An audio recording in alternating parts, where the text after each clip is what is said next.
Fantôme d'Amboé. Je me prénomme Jordi et je vis à Amboé, un quartier de Libreville au Gap. Étant une personne débrouillarde, j'ai eu la grâce de trouver une bricole non loin de là, au quartier Camp de Gaulle. Pour me rendre donc au boulot, j'ai pour habitude d'emprunter un raccourci, plutôt que d'y aller par la route principale. Le raccourci que j'emprunte souvent débouche sur un petit pont, et c'est sur ce fameux pont qu'a eu lieu ma rencontre avec le fantôme d'Amboé aux alentours de 17h, alors que je rentrais du travail. La dame était très belle, vêtue de blanc.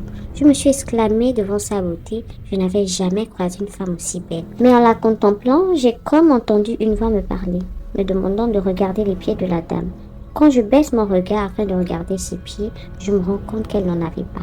Elle volait à même le sol limite. J'ai tout de suite compris que j'avais affaire à une entité d'un autre monde. Malgré ce que je venais de voir, je n'ai pas paniqué. J'ai pris au contraire mon courage à deux mains et j'ai continué à m'avancer sur le pont. À un moment, elle s'est retournée vers moi et elle a entamé la discussion. Elle m'a dit être un fantôme. Elle a rajouté qu'elle est décédée depuis 1 mois déjà, mais qu'elle est revenue parmi nous car elle souhaitait se venger de ceux qui ont mis fin à sa vie. Je me souviens lui avoir répondu que j'espère que tu réussiras à le faire, puis j'ai pris congé d'elle. Un peu plus loin, lorsque je regarde derrière moi, elle avait disparu.